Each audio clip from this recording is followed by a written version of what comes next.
ಇವತ್ತು ರಘು ಸಿಕ್ಕಿದ್ದ. ಅವನ ಮುಖದಲ್ಲಂತೂ ತಪ್ಪಿತಸ್ಥ ಭಾವನೆ ಹೆಪ್ಪುಗಟ್ಟಿತ್ತು. ಅಪರಾಧಿ ಪ್ರಜ್ಞೆಯಲ್ಲಿ ನರಳ್ತಾ ಇದ್ದಾನೆ.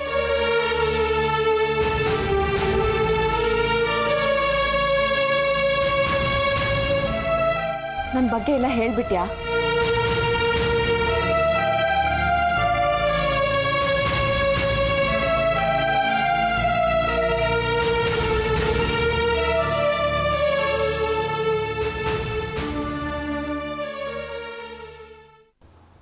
ನಂಬಿಕೆ ಇಲ್ವಾ?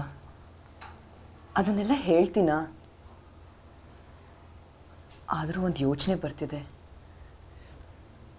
ಎಲ್ಲ ಸರಿ ಹೋಗೋ ಹಾಗಿದ್ರೆ ರಘುನ ಭೇಟಿ ಮಾಡಿಸ್ಲಾ? ನನಗೀಗ ಮೀಡಿಯೇಟರ್ಗಳ ಅಗತ್ಯ ಇಲ್ಲ ಸುನೀತಾ. ಹಾಗೆ ಅವ್ರನ್ನ ಭೇಟಿಯಾಗೋ ಅಗತ್ಯನೂ ಇಲ್ಲ. ನೀನು ಅದ್ರ ಬಗ್ಗೆ ಯೋಚನೆ ಮಾಡಬೇಡ. ಹಾಗಲ್ಲ ದೇವ್ಕಿ, ಅಪರಾಧಿಗಳಿಗೆ ಶಿಕ್ಷೆ ಆಗ್ಬೇಕನ್ನೋದೇ ನನ್ನ ವಾದ.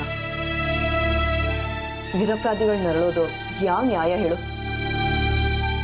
ನನಗೇನೋ ಅವನನ್ನು ಒಂದ್ಸಲ ಕರೆದು ಅವನ ತಪ್ಪನ್ನು ಅವನ ಮುಖದ ಮೇಲೆ ಹೇಳಬೇಕು ಅನ್ನಿಸ್ತಿದೆ. ಏನು ಪ್ರಯೋಜನ? ನಮ್ಮ ಮನಸ್ಸಿಗೆ ಅಲ್ಪ ತೃಪ್ತಿ ಸಿಗ್ಬೋದು ಅಷ್ಟೇ. ನಾನು ಅಷ್ಟಕ್ಕೆ ಬಿಡೋಳಲ್ಲ, ನಿನಗೆ ಗೊತ್ತಿದೆ. ನಿನಗೆ ಕರ್ಕೊಂಡು ಬರಲೇಬೇಕು ಅಂತ ಇದ್ರೆ ನನಗೊಂದು ಸಹಾಯ ಮಾಡ್ತೀಯಾ?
ಅಂತ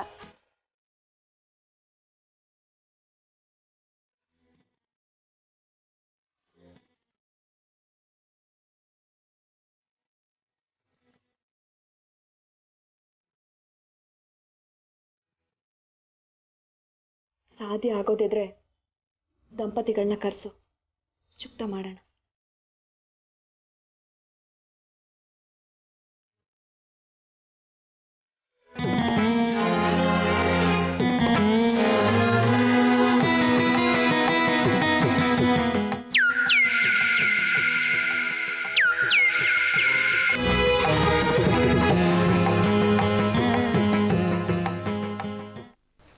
ರಘು, ನನಗೀಗ 7 ಲಕ್ಷ ಬೇಕು. ಕೊಡೋಕ್ಕಾಗುತ್ತಾ? ಯಾಕೆ? ಆಯಿತು ಅಥವಾ ಇಲ್ಲ? ಯಾಕೆ ಅಂತ ಹೇಳು. Yes or no? ನೋಡ್ತೀನಿ, ಟ್ರೈ ಮಾಡ್ತೀನಿ.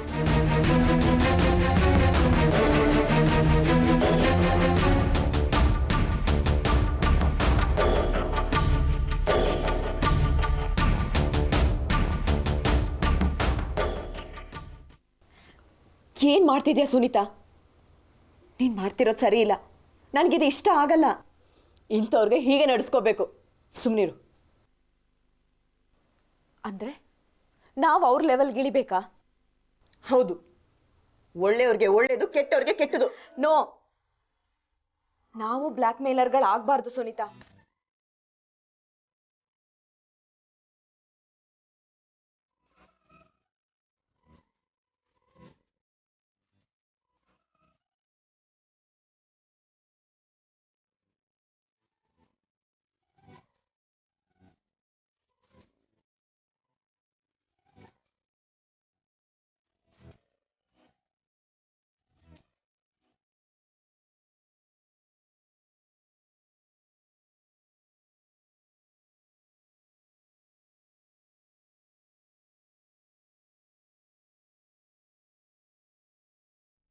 ಪದ್ಮ, ದಿನಗಳು ಉರುಳ್ತಾ ಇವೆ, ಕಾಲ ಸರಿತಾ ಇದೆ, ಆದರೆ ಇನ್ನೂ ಏನೂ ಆಗಲೇ ಇಲ್ಲ. ಯಾವ ವಿಷಯ ಹೇಳ್ತಾ ಇದ್ದೀರಾ ನೀವು? ಇನ್ಯಾವ ವಿಚಾರ? ಅದೇ ಕುರ್ರು ವಿಚಾರ.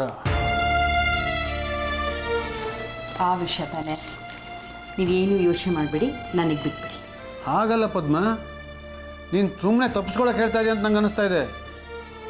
ತಪ್ಪು ಮಾಡಿದ್ರೆ ತಾನೇ ತಪ್ಪಿಸ್ಕೊಳ್ಳೋ ಪ್ರಯತ್ನ ಮಾಡೋದು. ನನಗಂತೂ ಆ ಭಯ ಇಲ್ಲ. ಮತ್ತು ಈ ವಿಷಯನ ಯಾಕೆ ಅಲಕ್ಷ್ಯ ಮಾಡ್ತಿದ್ಯಾ? ಅಲಕ್ಷ್ಯ ಮಾಡ್ತಿಲ್ಲ ರೀ, ಸಮಯದ ಹೊಂದಾಣಿಕೆ ಆಗ್ತಾ ಇಲ್ಲ ಅಷ್ಟೇ. ಬರಬೇಕು ಅಂತ ಎಲ್ಲ ಫಿಕ್ಸ್ ಆಗಿರುತ್ತೆ, ಆದರೆ ಅದೇ ಟೈಮ್ಗೆ ಬೇರೆ ಏನೋ ಕೆಲಸ ಬರುತ್ತೆ. ಆ್ಯಕ್ಚುಲಿ ನಿನ್ನೆ ಬರಬೇಕು ಅಂತ ಎಲ್ಲ ಫಿಕ್ಸ್ ಆಗಿತ್ತು, ಬರ್ತೀನಿ ಅಂತ ಹೇಳಿದ. ಅದೇ ಟೈಮ್ ನೋಡಿದ್ರೆ ದೀದಿ ಫೋನ್ ಮಾಡಿ ಅವನ್ನ ಕರೆಸ್ಕೊಂಡ್ರು. ಇದರಲ್ಲಿ ಏನು ಕಣ್ಣ ಮುಚ್ಚಾಲೆ ಆಟ ಇಲ್ಲ ತಾನೇ? ಖಂಡಿತ ಇಲ್ಲ. ಆ್ಯಕ್ಚುಲಿ ಗುರು ಏನು ಹೇಳ್ದ ಗೊತ್ತಾ, ನಾನೇ ಬೇಕಾದರೆ ವಿದ್ಯಾಧರ್ಗೆ ಫೋನ್ ಮಾಡಿ ಹೇಳ್ತೀನಿ ಅಂತಂದ. ಮತ್ತೆ ಫೋನ್ ಮಾಡಲಿಲ್ಲ ಅವನು? ನಾನೇ ಬೇಡ ಅಂದೆ. ಬಿಡುವಾದಾಗ ಬರ್ತೀನಿ ಅಂತ ನಿಮ್ಗೆ ಹೇಳೋಕ್ಕೆ ಅವ್ನು ನಿಮ್ಗೆ ಫೋನ್ ಮಾಡಬೇಕಾ? ನಾ ಹೇಳಿದ್ರೆ ಸಾಕಾಗಲ್ವಾ? ಅದಕ್ಕೆ ಬೇಡ ಅಂತ ಹೇಳಿದೆ. ಒಂದು ಫೋನ್ ಆದರೂ ಮಾಡಿದರೆ ಸಮಾಧಾನ ಇರ್ತಿತ್ತು. ನೋಡಿ, ಮೊದಲು ಈ ಅನುಮಾನನ ನಿಮ್ಮ ತಲೆಯಿಂದ ಕಿತ್ತಾಕಿ, ಆಗೆಲ್ಲ ಸರಿ ಹೋಗುತ್ತೆ. ತಲೆ ಹೊಕ್ಕು ಅರಮನೆನೇ ಕಟ್ಟಾಗಿದೆಯಲ್ಲ ಪದ್ಮರಾಜ ಅನುಮಾನೇಶ್ವರ. ನನ್ನನ್ನು ನಾನೇ ಅಸಹ್ಯ ಅಂತ ಅಂದ್ಕೊಂಡ್ರು ಬಿಟ್ಟು ಹೋಗಲ್ವಲ್ಲ. ನನಗೆ ಗೊತ್ತಿತ್ತು ನೀನು ಹೀಗೆ ಮಾಡ್ತೀಯ ಅಂತ. ಅವನು ಖಂಡಿತ ಬರಲ್ಲ. ಹಾಗಲ್ಲ ರೀ, ಗುರು ಬರೋದಂತೂ ಗ್ಯಾರಂಟಿ. ನೀವು ಅದನ್ನೇ ತಲೆಯಲ್ಲಿ ಇಟ್ಕೊಂಡು ಕೊರಗ್ತಾ ಕೂತ್ಕೋಬೇಡಿ. ಕೆಲವು ಸರ್ತಿ ಎಕ್ಸ್ಪೆಕ್ಟ್ ಮಾಡ್ತಾ ಇದ್ರೆ ಅದು ಆಗೋದೇ ಇಲ್ಲ. ಅದ್ರ ಯೋಚನೆ ಬಿಟ್ಟಾಗ ಅನ್ಎಕ್ಸ್ಪೆಕ್ಟೆಡ್ ಆಗಿ ಆಗೇ ಬಿಡುತ್ತೆ. ಸರಿ ಬಿಡು, ಇದರಲ್ಲಿ ಏನು ಮೋಸ ಇಲ್ಲ ತಾನೇ? ಖಂಡಿತ ಇಲ್ಲ. ಈಗೇನು, ನಾ ಹೊರಡ್ಲಾ? ಫೋನ್ ಮರಿಬೇಡ.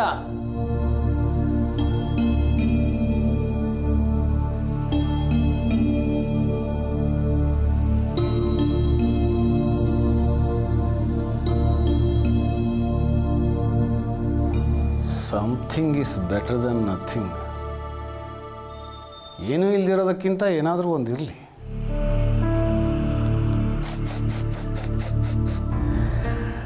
ಚಾಣಾಕ್ಷ Vidyadhara.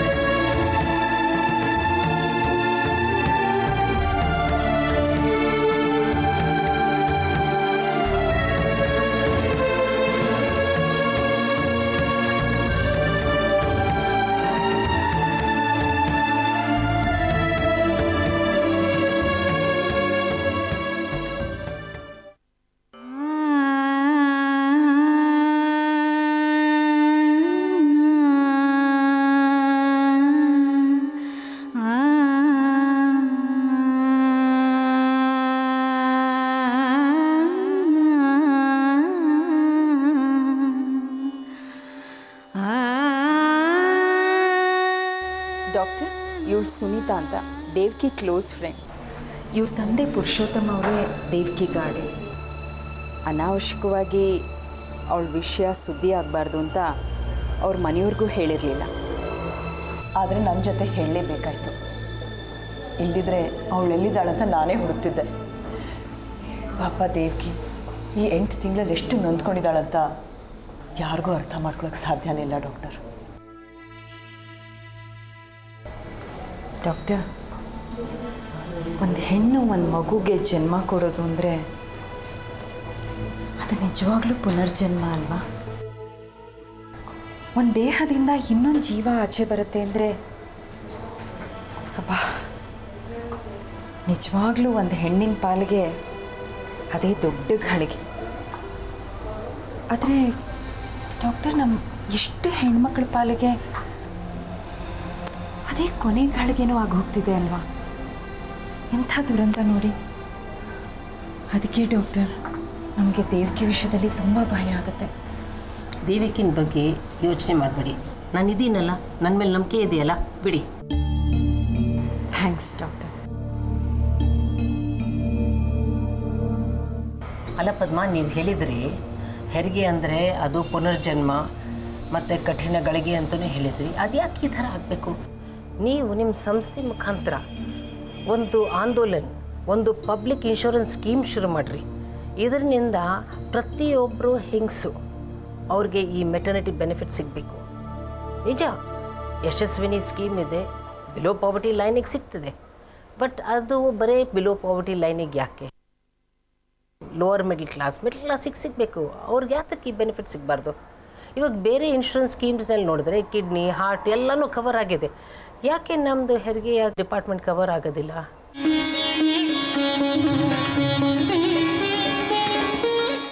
Pregnancy must be the most beautiful moment of her life. Delivery must be the most wonderful event of her life.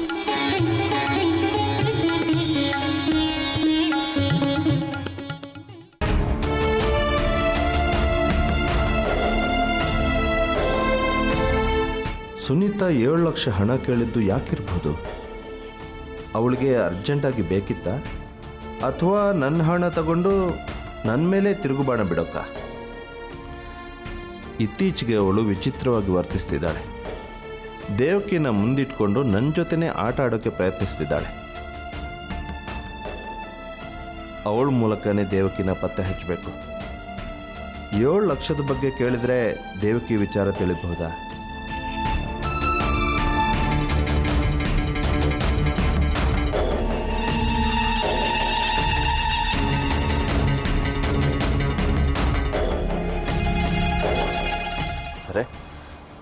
ಇವನು ಯಾಕೆ ಬರ್ತಿದ್ದಾನೆ? ನಾನು ಕರೆದ್ರೂ ಬರದೇ ಇದ್ದವನು ಈಗ ಇದ್ದಕ್ಕಿದ್ದ ಹಾಗೆ ಬರ್ತಿದ್ದಾನೆ ಅಂದರೆ ಏನೋ ಇರಬೇಕು.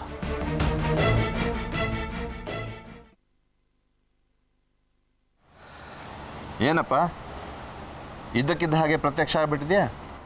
ಸರ್ಪ್ರೈಸ್. ನನಗೆ ಸರ್ಪ್ರೈಸ್ ಕೊಡೋಕೆ ಬಂದಿದ್ಯಾ? ಇಷ್ಟು ದಿವಸ ಬಚ್ಚಿಟ್ಕೊಂಡು ಸರ್ಪ್ರೈಸ್ ಕೊಡ್ತಾ ಇದ್ದೆ, ಕದ್ದು ನಿಂತು ಕಲ್ಲು ಹೊಡಿತಾ ಇದ್ದೆ, ಈಗ ಎದುರಿಗೆ ಬಂದ್ಬಿಟ್ಟಿದ್ಯಾ? ಆಶ್ಚರ್ಯ. ಎರಡಕ್ಕೂ ಡಿಫ್ರೆನ್ಸ್ ಇಲ್ಲ. ವೈರಿನ ಡೈರೆಕ್ಟ್ ಅಟ್ಯಾಕ್ ಮಾಡಿದ್ರು ಒಂದೇ, ಕದ್ದು ನಿಂತು ಮಾಡಿದ್ರು ಒಂದೇ. ಓಹೋ, ಅಂದರೆ ನಾನೀಗ ನಿನ್ನ ವೈರಿಗಳ ಪಟ್ಟಿಲಿದ್ದೀನಿ ಅನ್ನೋ. Thanks for the information. ಯಾಕೆಂದರೆ ಹಾವು ಎಲ್ಲಿದೆ ಅಂತ ಮೊದಲೇ ಗೊತ್ತಿದ್ರೆ ಒಳ್ಳೆಯದು, ಎಚ್ಚರ ವಹಿಸ್ಬೋದು.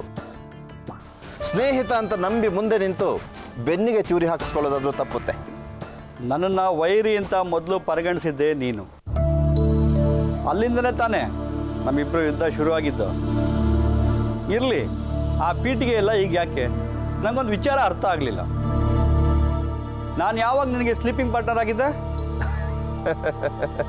ಪರವಾಗಿಲ್ವೇ? ಪೊಲೀಸ್ ಡಿಪಾರ್ಟ್ಮೆಂಟು ಇಷ್ಟು ಬೇಗ ಇಷ್ಟು ಪರಿಣಾಮಕಾರಿಯಾಗಿ ಕೆಲಸ ಮಾಡುತ್ತೆ ಅಂತ ಗೊತ್ತೇ ಇರಲಿಲ್ಲ. ಗುಡ್. ಇನ್ಮೇಲೆ ಹೀಗೆ ಒಂದರ ಹಿಂದೆ ಒಂದು ಬುಲೆಟ್ ಹೋಗ್ತಾನೆ ಇರುತ್ತೆ. ತಾಗಿದ್ರೆ ತಾಗಲಿ, ವೇಸ್ಟ್ ಆದರೆ ಆಗಲಿ, ಹೇಗಿದ್ರು ಫ್ರೀ ಬುಲೆಟ್ಸ್ ತಾನೇ. ಅಂದರೆ ಸುಳ್ಳು ಹೇಳಿದೆಯಾ ಅನ್ನೋ? ಏನು ರೆಕಾರ್ಡ್ ಮಾಡ್ಕೋತಾ ಇದೆಯಾ? ಮಾಡ್ಕೊ. ಅದೇ ನಾನು ನೀನು ಸ್ಲೀಪಿಂಗ್ ಪಾರ್ಟ್ನರ್ ಆಗಿದ್ದಾಗ ರೂಪಾ ಅನ್ನೋ ಡಾನ್ಸರ್ ಇದ್ಲಲ್ಲ, ನನಗೆ ಮರ್ತೋಗಿತ್ತು. ಅವಳು ನಿನ್ನ ಜೊತೆ ತುಂಬ ಸಲಿಗೆಯಿಂದ ಇದ್ಲು. ಯಾಕೆ ಸುಧಾ? ಬೇಡ, ಬರೀ ಆಡಿಯೋ ಯಾಕೆ, ವಿಡಿಯೋ ರೆಕಾರ್ಡೇ ಮಾಡ್ಕೋ. ಸುಳ್ಳು ಹೇಳಿ ಕ್ರಿಮಿನಲ್ ದಾಖಲೆ ಸೃಷ್ಟಿ ಮಾಡಕ್ಕೆ ನೋಡ್ತಾ ಇದೀಯಾ? ಎಷ್ಟೇ ಆದರೂ ಕ್ರಿಮಿನಲ್ ಲಾಯರ್ ಸಹವಾಸ ತಾನೇ. ಘಟನೆ ನಡೀಲಿ ನಡೀದೇ ಇರಲಿ, ವಿಟ್ನೆಸ್ ತಾನೇ ಮುಖ್ಯ.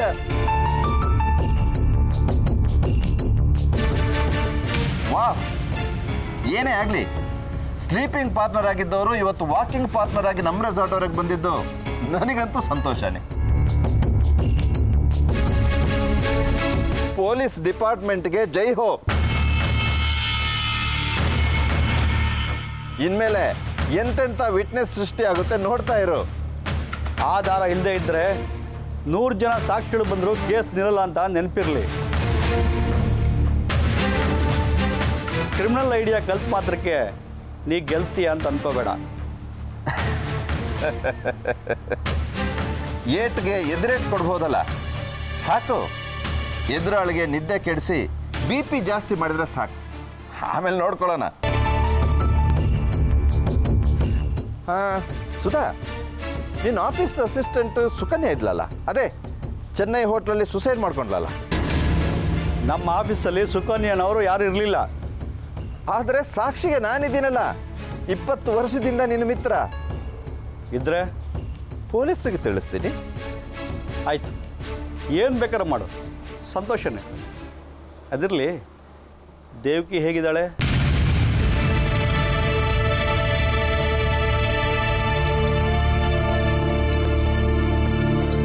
ಯಾಕೆ ಇಷ್ಟೊತ್ತು ಮೆಣಸಿಕಾಯಿ ತಿಂದಂಗೆ ನಾಲ್ಗೆ ಹೊರಳಿಸ್ತಾ ಇದ್ದೆ? ದೇವಕಿ ಹೆಸರು ಹೇಳಿದ ಕೂಡಲೇ ಮಾತು ನಿಂತೋಯ್ತಲ್ಲ.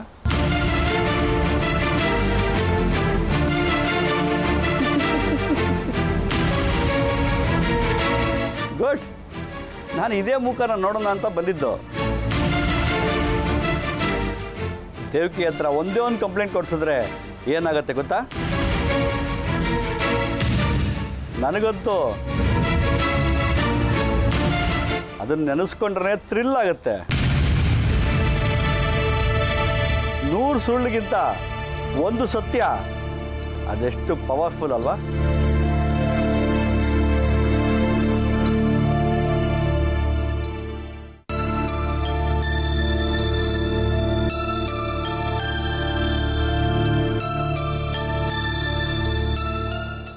ಅವ್ರಿಗೀಗ ನನ್ನ ಮೇಲೆ ನಂಬಿಕೆನೇ ಹೊರಟೋಗ್ತಾ ಇದೆ. ದಿನ ನಾನು ಏನೇನೋ ಕಾರಣ ಹೇಳಿ ತಪ್ಪಿಸ್ಕೊಳ್ತಾ ಇದ್ದೀನಿ ಅಂತ ಅಂದ್ಕೊಂಡಿದ್ದಾರೆ. ಇದರಲ್ಲಿ ತಪ್ಪಿಸ್ಕೊಳ್ಳೋದೇನು ಬಂತು? ನಿಜ ಹೇಳಬೇಕು ಅಂದರೆ ನಮಗೆ ನಾವೇ ತಪ್ಪಿಸ್ಕೊಳ್ತಿದ್ದೀವಿ. ಸುಮ್ಮನೆ ಏನೇನೋ ಕಾರಣಗಳನ್ನ ಕೊಟ್ಕೋತಿದ್ದೀವಿ. ನೇರವಾಗಿ ನಮ್ಮನ್ನು ನಾವು ತೆರೆದುಕೊಳ್ತಾ ಇಲ್ಲ. ನಾನಂತೂ ಓಪನ್ ಆಗಿದ್ದೀನಿ ಗುರು. ನನ್ನ ಮನಸ್ಸಿನ ಒಳಗೊಂದು ಹೊರಗೊಂದು ಖಂಡಿತ ಇಲ್ಲ. ನಾನೇನಿದ್ರೂ ತುಂಬ ಫ್ರ್ಯಾಂಕ್. ನೀನು ಅಷ್ಟೇ. ನಿನ್ನ ಮುಖ ನೋಡಿದ್ರೇ ಗೊತ್ತಾಗತ್ತೆ. ನಮ್ಮ ಲೆಕ್ಚರರೇ, ಅವ್ರ ಗತಿ ಎಂಥದೋ ಅನುಮಾನ. ಅಲ್ಲ ಪದ್ಮ, ಈಗ ನೀನು ನನ್ನ ತಲೆ ಮೇಲೆ ಕೈ ಇಟ್ಟು ಆಣೆ ಮಾಡಿದ ತಕ್ಷಣ ಅವ್ರ ಮನಸ್ಸನ್ನು ನಂಬಿಡತ್ತಾ? ನಂಬ್ತಾರೆ ಗುರು, ಖಂಡಿತ ನಂಬ್ತಾರೆ. ಅವ್ರ ಮನಸ್ಸು ತುಂಬ ದುರ್ಬಲ.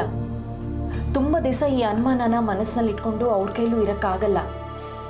ಈ ಅಪನಂಬಿಕೆಯಿಂದ ಬಿಡುಗಡೆ ಪಡಿಬೇಕು ಅಂತ ಅವ್ರ ಮನಸ್ಸು ಚಡ್ಪಡಿಸ್ತಾ ಇದೆ. ನನ್ಗದು ಅರ್ಥ ಆಗುತ್ತೆ. ಅಲ್ಲ ಪದ್ಮ, ಬರೇ ಹೇಳೋದ್ರಿಂದ ಅಥವಾ ಆಣೆ ಮಾಡೋದ್ರಿಂದ ಒಬ್ಬರನ್ನು ಒಪ್ಪಿಸ್ಬೋದಾದ್ರೆ ಎಲ್ಲರೂ ಪ್ರಮಾಣ ಮಾಡೇ ತಪ್ಪು ಮಾಡ್ತಾ ಇದ್ರು. ನಿನಗಿದ್ರಲ್ಲಿ ನಂಬಿಕೆ ಇದೆಯಾ? ಪ್ರಮಾಣ ಮಾಡಿ ಏನು ಬೇಕಾದರೂ ಮಾಡ್ಬೋದು ಅನ್ನೋ ಹಾಗಿದ್ರೆ ನನಗಂತೂ ಇದ್ರಲ್ಲಿ ನಂಬಿಕೆ ಇಲ್ಲ. ನನಗಂತೂ ಇದು ಬರೀ ನಂಬಿಕೆ ಅಪನಂಬಿಕೆ ಪ್ರಶ್ನೆ ಅಲ್ಲ ಗುರು. ಇದು ಒಂಥರ ಈ ಕನ್ನಡಿ ಮೇಲೆ ಮಂಜು ಕವಿದ ಹಾಗೆ. ಒಂದು ಸರ್ತಿ ಅದನ್ನು ಕ್ಲೀನಾಗಿ ಒರೆಸ್ಬಿಟ್ರೆ ನಮ್ಮ ಮುಖ ನೋಡ್ಕೊಳ್ಳೋ ಅಷ್ಟು ಅಥವಾ ಇನ್ನೂ ಜಾಸ್ತಿ ಫಳಫಳ ಅನ್ನತ್ತಲ್ಲ, ಹಾಗಿದು. ನಮ್ಮ ಲೆಕ್ಚರರ್ ಮನಸ್ಸು ಅನ್ನೋ ಕನ್ನಡಿನಲ್ಲಿ ಈಗ ಮಂಜು ತುಂಬಿಕೊಂಡಿದೆ. ನಾನು ಮಾಡೋ ಪ್ರಮಾಣ ಜಸ್ಟ್ ಒಂದು ಬಟ್ಟೆ ತೊಗೊಂಡು ಕ್ಲೀನಾಗಿ ಒರೆಸ್ದ ಹಾಗೆ. ನನಗಂತೂ ಇದೊಂಥರ ಅವಮಾನದ ಹಾಗೆ ಕಾಣುತ್ತೆ ಪದ್ಮ. ನಿನಗೂ ಅವಮಾನ, ನನಗೂ ಅವಮಾನ. ನಿನ್ನ ಮೇಲೆ ಅನುಮಾನ ಪಟ್ಟಿದ್ದೆ ನಿನಗೆ ಮಾಡಿದ ಅವಮಾನ. ಈಗ ನಾನು ನಿಮ್ಮಿಬ್ಬರ ಮಧ್ಯೆ ನಿಂತು ತಲೆ ಕೊಡೋದು ಇನ್ನೊಂದು ರೀತಿಯ ಅವಮಾನ.